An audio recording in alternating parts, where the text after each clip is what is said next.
Buonasera e benvenuti a questa edizione del nostro telegiornale. Vediamo subito i titoli.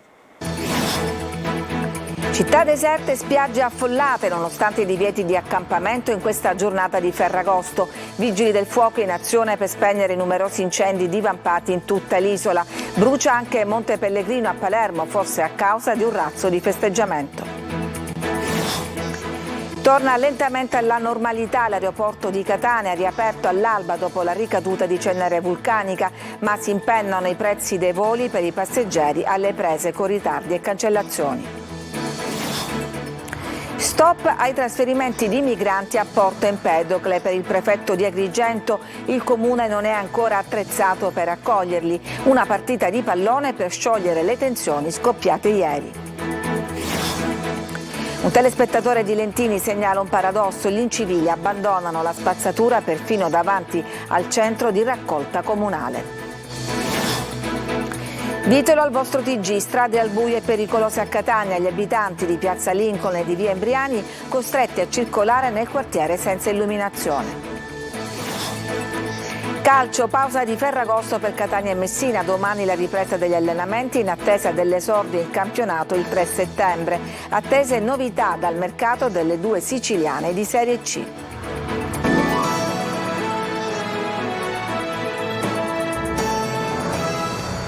Buonasera e ben trovati. Città vuote, spiagge affollate nonostante i divieti di accampamento in questa giornata di Ferragosto caratterizzata da un impegno straordinario dei Vigili del Fuoco e della Forestale per spegnere numerosi incendi. Il punto della giornata in questo servizio di Natale Bruno.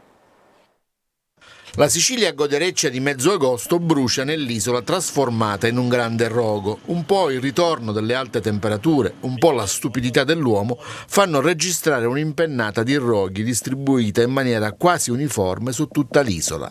E così il tran tran del Ferragosto con il bagno a mare, il pranzo sulla spiaggia, la bevuta con gli amici è stato interrotto dalle sirene dei pompieri che assieme alla forestale hanno dovuto fare gli straordinari. A sera gli addetti allo spegnimento degli incendi ne hanno contati 16 quelli in corso, 3 nell'Agrigentino, 2 nel Nisseno e nel Messinese, 5 nel Catanese, 1 rispettivamente nel Palermitano, nel Ragusano e nel Siracusano e 1 nel Trapanese. Quasi si trattasse di una sorta di par condicio dell'incendio di Ferragosto. Nell'Agrigentino il fuoco è divampato ad Aragona, in contrada Arancitelli, e a Sciacca, in contrada Saraceno, nel Catanese ad Adrano, in contrada Luna, a Belpasso, nella zona del cimitero, a Calatabbiano. In quest'ultimo incendio è stato necessario l'intervento dei Canadair. Incendi anche nel Messinese, a Galati Mamertino, in contrada Pritti, a Palermo, nel Monte Pellegrino, nel Ragusano, a Monterosso Alma, in contrada Gugni e nel Siracusano, a Monasteri di Sotto. Ancora una volta c'è più di un sospetto che ad appiccarli siano stati gli uomini, fuochi provocati per chissà quale motivo, o meglio per quelle rivendicazioni sindacali legate proprio all'impiego dei forestali che vengono chiamati a spegnere gli incendi. E così in moltissime parti della Sicilia lo scenario è sempre lo stesso: fumo alto, fuoco tra gli arbusti e uomini disperati che dal basso e dall'alto si dimenano per evitare che tutto bruci. Sullo sfondo le spiagge agostane che brulicano di turisti e vacanzieri con gli ombrelloni in fila, i bracieri e le buste della spazzatura catastate alla faccia delle ordinanze che categoricamente vietavano gli assembramenti al mare. Una prassi che succede da decenni e che puntualmente viene disattesa. Per onore di verità c'è da dire che di quel mare vietato a Ferragosto le amministrazioni per i restanti 364 giorni l'anno se ne sono altamente fregati, nascondendo l'incuria e il degrado che da decenni caratterizzano i litorali siciliani.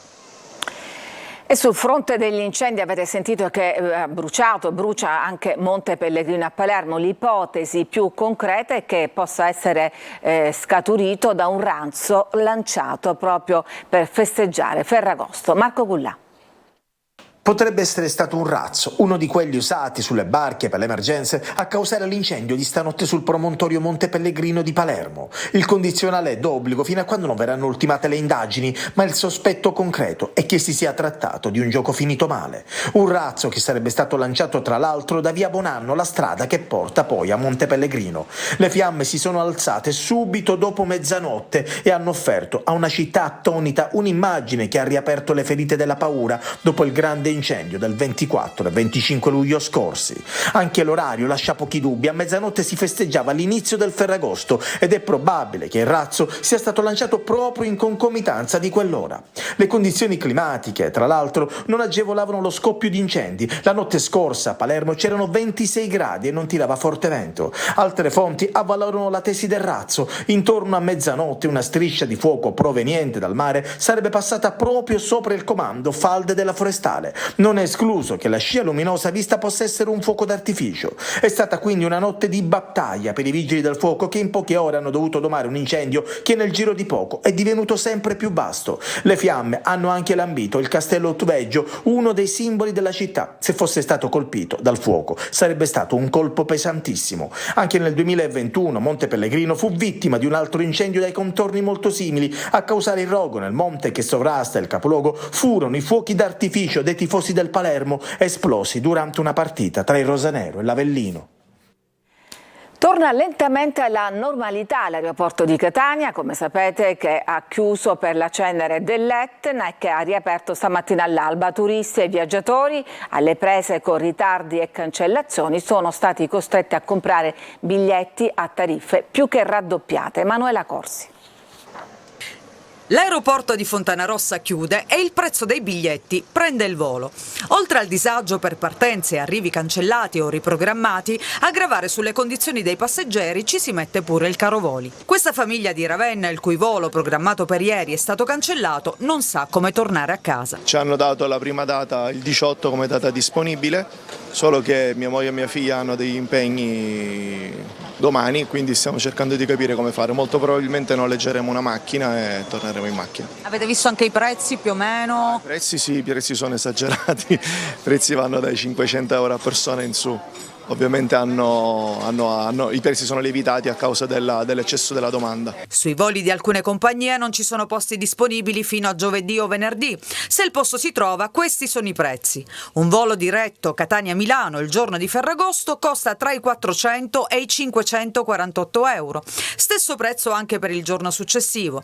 Per un volo Catania-Roma il motore di ricerca, viste le tariffe, suggerisce direttamente di spostarsi in treno, i cui costi sono decisamente più abbordabili. Questo ragazzo è rientrato questa mattina da Malta e ci racconta la sua odissea. Un disagio totale, ci hanno avvisato all'ultimo momento e poi abbiamo dovuto prenotare catamarano, autobus per arrivare qua oggi. Prima hanno spostato il volo alle 23:20 e poi hanno comunicato che il volo era stato cancellato. L'Etna già c'è stata e ci sarà sempre. È possibile che un aeroporto così grande, mondiale, non si riesce ad organizzare per far volare gli aerei? Nessun problema per i passeggeri il cui volo era in programma per oggi. Ci è andata bene, siamo stati fortunati. Okay. Tutto perfetto, dobbiamo arrivare oggi, quindi tutto ottimo. Dopo gli ultimi eventi, chi riesce a partire tira un sospiro di sollievo. Cambiamo argomento. Dopo le tensioni a Porto Empedocle, il prefetto di Agrigento ordina lo stop ai trasferimenti di migranti da Lampedusa e prova ad alleggerire gli animi con l'aiuto di un pallone. Laura Spanò. Stop ai trasferimenti di migranti a Porto Empedocle, lo ha deciso il prefetto di Agrigento Filippo Romano dopo le tensioni e disordini registrati ieri sera tra gli extracomunitari che chiedevano di mangiare. Oltre 1000 quelli accampati alla meno peggio fra gazebo e la tensostruttura, troppi per un comune attrezzato a riceverne poche centinaia. Dopo le tensioni di ieri sera, quando si è temuto che potesse scoppiare una rivolta, il prefetto ha deciso di sospendere gli spostamenti con i traghetti di linea da Lampedusa. Per alleggerire gli animi oggi il prefetto ha organizzato una partita di pallone, a fare il tifo dietro le transenne che delimitavano il campo proprio i migranti in attesa di essere trasferiti. Il viceprefetto Gabriele Barbaro dopo il match calcistico li ha rassicurati spiegando loro che domani la maggior parte lascerà Porto Empedocle e verrà trasferita in tutta Italia. Poi la distribuzione dei pasti fatta da operatori e volontari della Croce Rossa che è avvenuta senza intoppi né proteste. La prefettura cerca inoltre di accelerare la realizzazione di un hotspot in contrada caos. Intanto si allunga la lista dei morti nel corso delle traversate dal Nord Africa alla Sicilia. Un ragazzo egiziano è morto per aver esalato benzina mentre era su un barcone carico di migranti che stava facendo rotta verso Lampedusa. Il gruppo di profughi è stato recuperato dalla Guardia Costiera che ha trovato anche il cadavere del giovane. I 36 migranti a bordo trasferiti a Lampedusa saranno sentiti dagli investigatori nelle prossime ore. Intanto sull'isola sono proseguiti gli sbarchi. 7 i barchini tutti partiti da Sfax in Tunisia che sono stati soccorsi. Al momento all'hotspot vi sono sono 1.897 ospiti, fra cui 170 minori non accompagnati, e il ministro dell'Interno Matteo Piantedosi ha annunciato il potenziamento del sistema delle espulsioni, soprattutto di persone che si sono rivelate pericolose. Ci fermiamo, c'è una pausa per la pubblicità, torniamo dopo con altre notizie.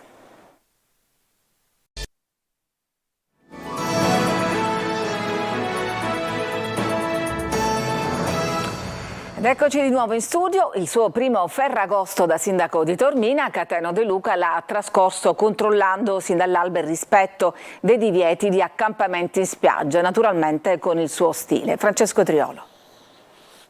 C'è chi l'ha trascorsa in tenda, violando le disposizioni della stragrande maggioranza dei comuni, chi si è accontentato di un sacco a pelo, un ombrellone e qualche coperta.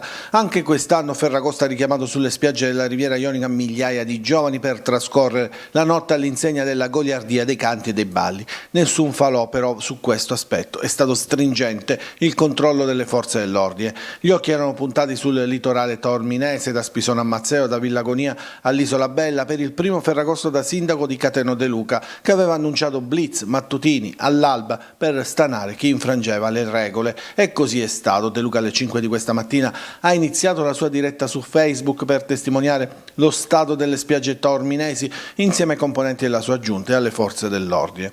Qualche momento di tensione si è registrato solo a Mazzeo, dove è stato necessario l'intervento della polizia per calmare gli animi di chi non voleva smontare la tenda e si è scagliato contro lo stesso De Luca, pretendendo di lasciare tutto com'era per la giornata di oggi. Ma se non vengono più è meglio, perché se queste sono le condizioni, vedete, qua la spiaggia è pulita. Pure il fornello ci sarà. Sicuro? Stanno arrivando i colleghi. Benissimo, no, ora facciamo lo sgombero totale, così la finiamo con questo spirito.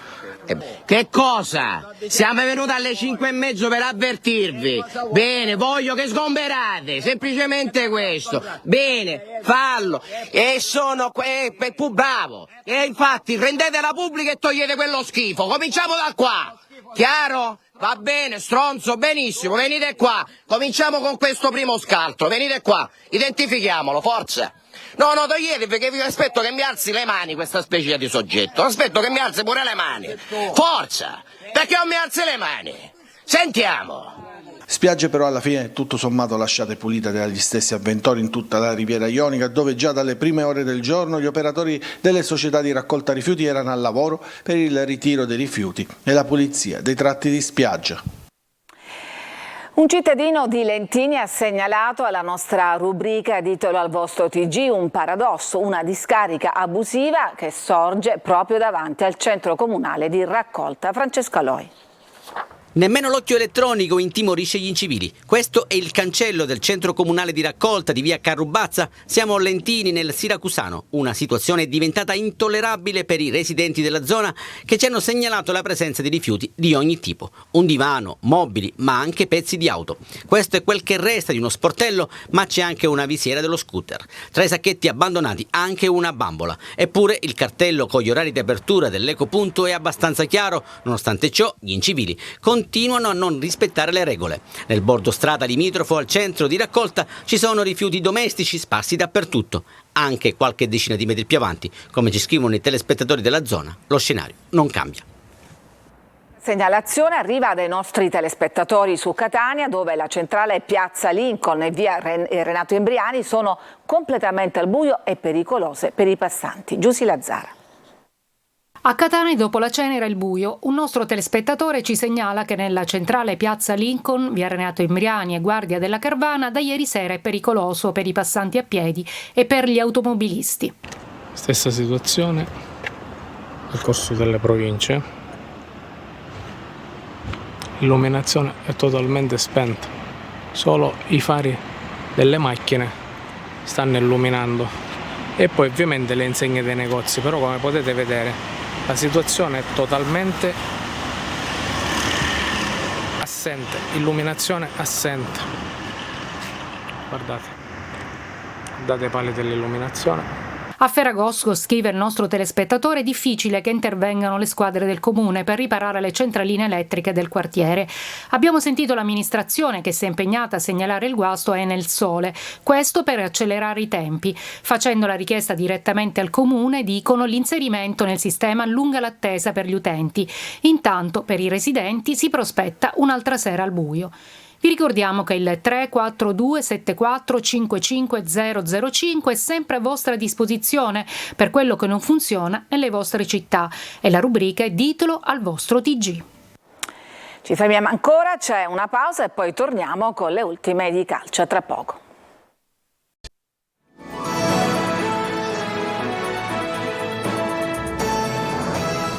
Ed eccoci in studio per la pagina sportiva. Riposo per Catania e Messina che domani pomeriggio riprenderanno gli allenamenti in attesa dell'esordio in campionato il 3 settembre. Attese novità dal mercato delle due siciliane di Serie C. Sergio Colosi.